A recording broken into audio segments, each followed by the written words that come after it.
طريقي كي أراه يطيب. بسم الله الرحمن الرحيم. الحمد لله رب العالمين، والصلاة والسلام على أشرف الأنبياء والمرسلين نبينا محمد وعلى آله وصحبه أجمعين. Chers frères, chères sœurs, assalamu alaikum wa rahmatullahi wa barakatuh. Et bienvenue dans la continuité de l'explication du hadith rapporté par l'imam Al-Nawawi dans son noble ouvrage Al-Arba'in Al-Nawawiyya. Et nous étions arrivés au quatrième pilier de l'islam qui est le jeûne du mois de Ramadan, qui est le quatrième pilier de l'islam, qui est le jeûne du mois de Ramadan. Et cela coïncide avec l'approche de ce mois, de la venue de ce mois et l'entrée de ce mois. Et donc, nous souhaitons faire un petit rappel sur l'importance et les mérites de ce mois béni. Eh bien, Allah Azza wa Jal, il dit dans son noble livre: Ya ayyuhalladhina amanu kutiba alaykumus siyam kama kutiba ala alladhina min qablikum la'allakum tattaqun. Allah subhanahu wa ta'ala, il dit: ô les croyants, on vous a prescrit le jeûne, c'est-à-dire le jeûne du mois de Ramadan, comme nous l'avons prescrit aux nations avant vous, ainsi atteindriez-vous la piété. Donc, le jeûne, il a été prescrit aux communautés d'avant. Ce qui montre que c'est une adoration aimée d'Allah subhanahu wa ta'ala. Bien évidemment, la façon de l'accomplir des autres communautés, ainsi que le temps de son accomplissement, est différent de cette législation qui a été révélée au messager d'Allah sallallahu alayhi wa sallam.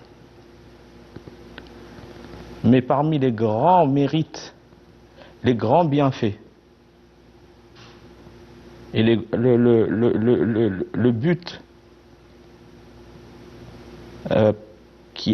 but de ce jeûne est le fait qu'il amène à une chose de très importante et qui est attendue de tous les croyants. C'est-à-dire que c'est un moyen d'atteindre la piété. C'est un moyen d'atteindre la piété. Et la piété, at-taqwa, c'est quelque chose qui est recherché et qui est demandé.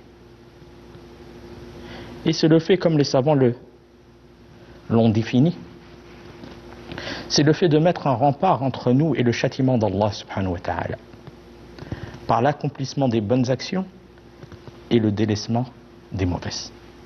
Eh bien, ce mois qui est proche de nous, et on demande à Allah Azza wa Jal de nous faciliter l'entrée en ce mois béni, c'est une occasion annuelle. C'est une occasion qui nous permet d'atteindre la piété. Car on multiplie les bonnes actions lors de ce mois et on s'habitue à cela et on s'efforce en ce mois le délaissement des désobéissances qui sont cause de châtiment dans l'au-delà. Donc c'est un moyen d'atteindre la piété. Et c'est une occasion annuelle. Combien de personnes qui étaient présents au Ramadan passé et ils ne font plus partie de cette vie d'ici-bas. Donc personne n'a la garantie qu'il vivra jusqu'au Ramadan suivant.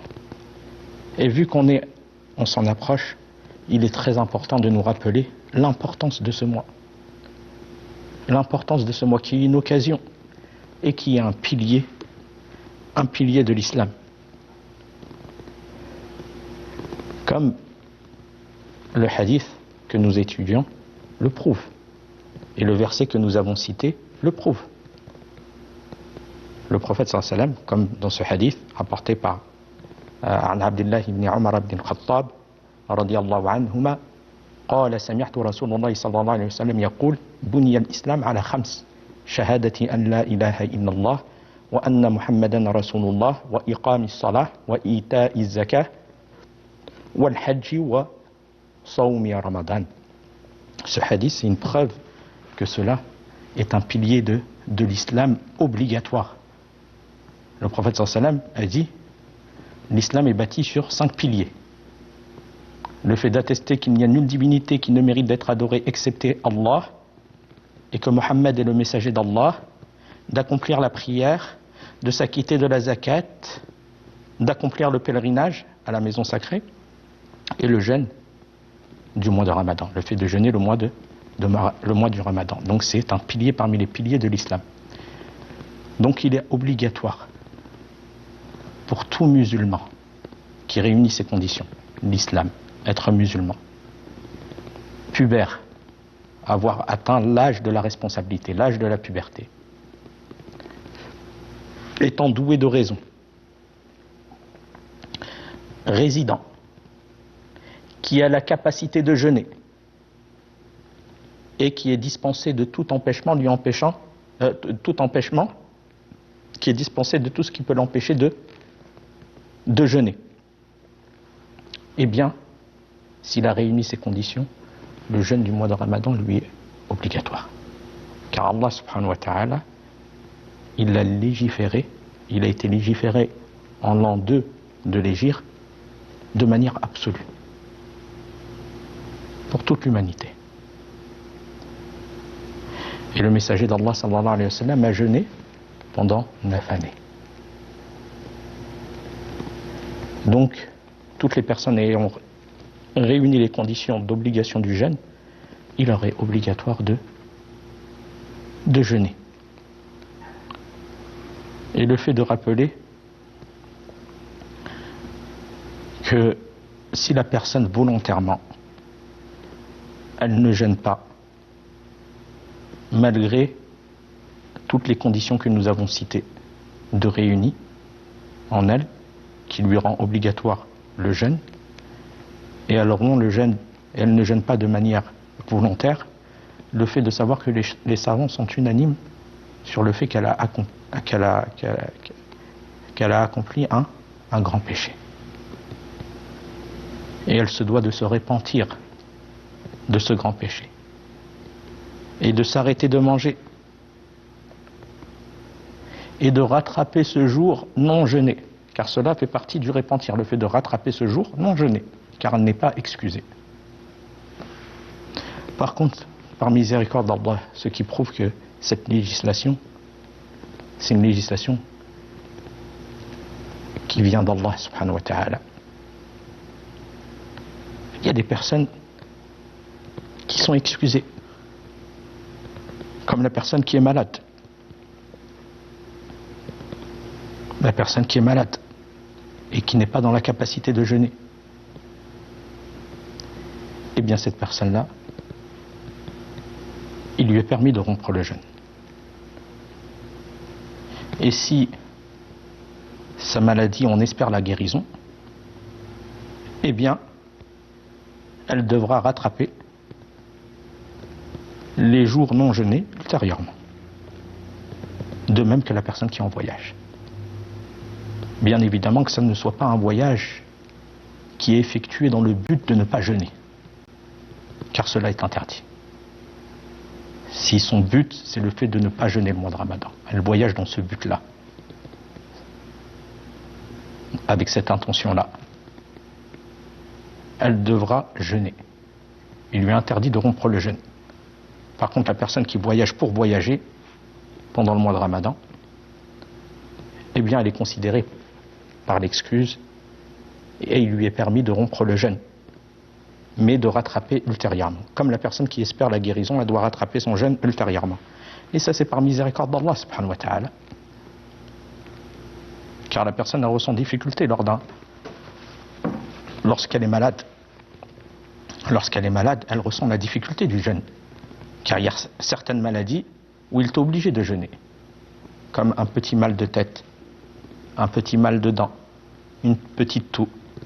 Mais rien de mal, rien de dangereux. Là, la personne, il lui est obligatoire de jeûner.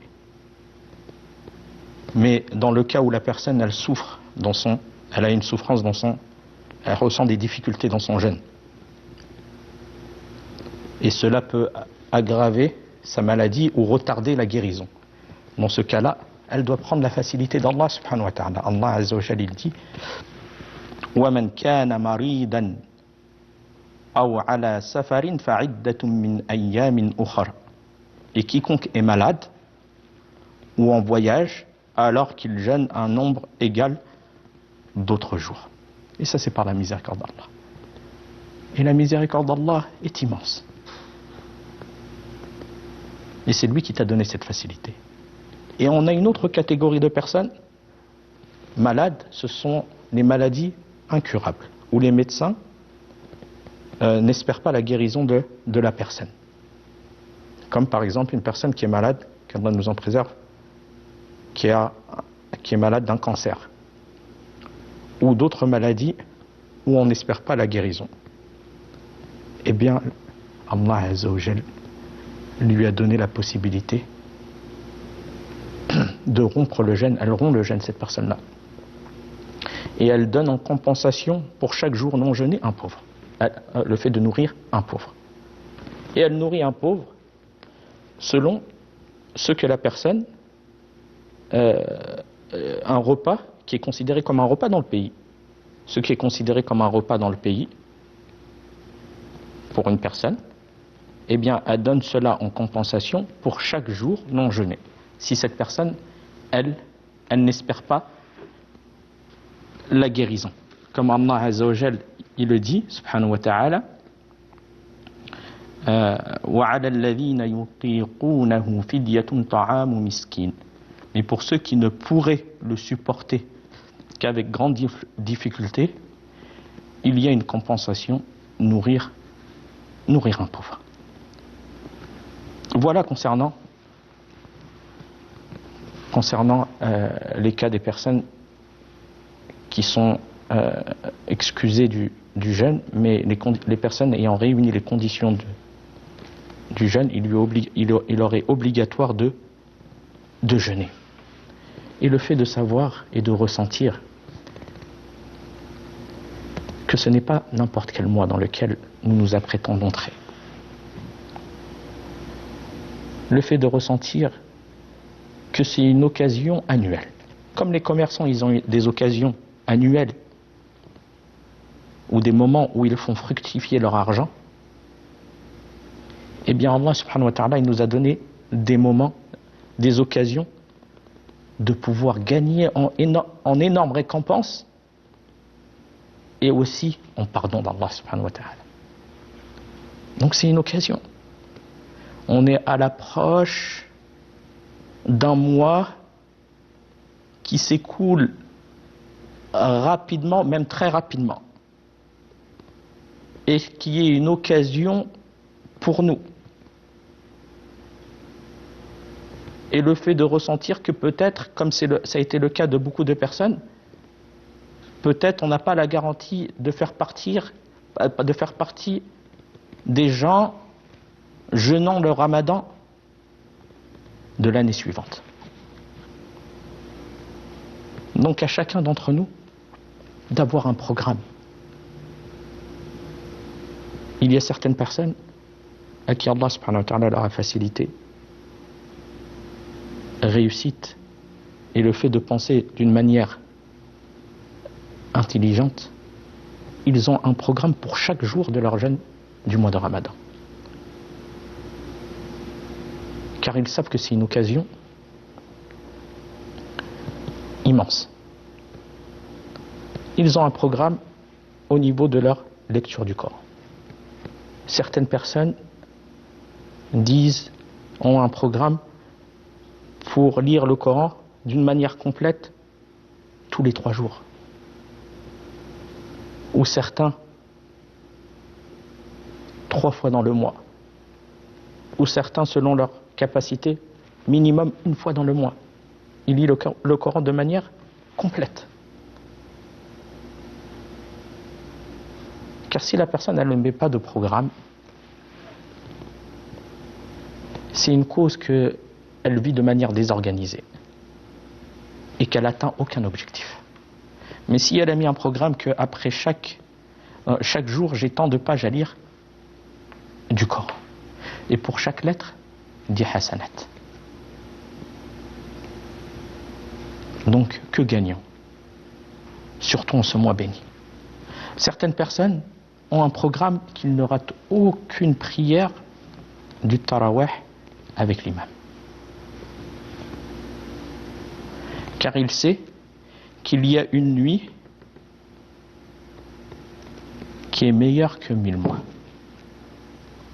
Mais on ne sait pas exactement où elle se trouve, car elle se déplace et elle se trouve dans les 10 dernières nuits. Meilleure que 1000 mois.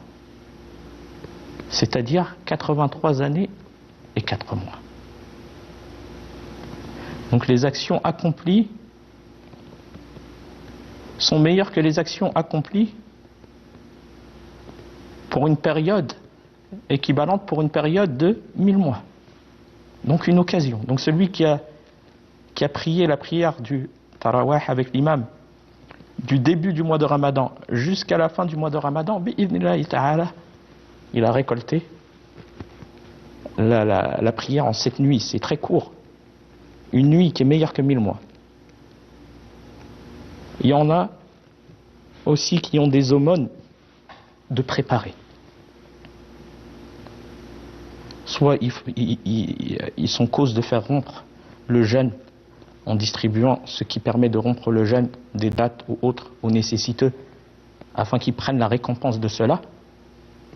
Il y en a qui ont des aides alimentaires. Il y en a qui ont des aides aux nécessiteux. Ils sont préparés pour chaque jour à sortir quelque chose qui lui soit bénéfique et qui lui revienne en bien dans l'au-delà. Ils sont programmés. Dans leur journée, ils ont un programme. Car ils savent que ça passe très vite et le Ramadan passé, il est déjà passé jusqu'à ce que nous nous retrouvons proche de l'entrée du mois de Ramadan, de nouveau. Et si on regarde notre vie, nos années passées, jusqu'à l'âge qu'on a, c'est passé très vite. Donc le fait de ressentir cela et de profiter de cette occasion.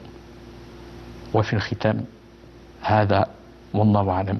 وصلى الله على نبينا محمد والسلام عليكم ورحمة الله وبركاته. كي أراه يطيب طيب الحياة بحبنا للدعوة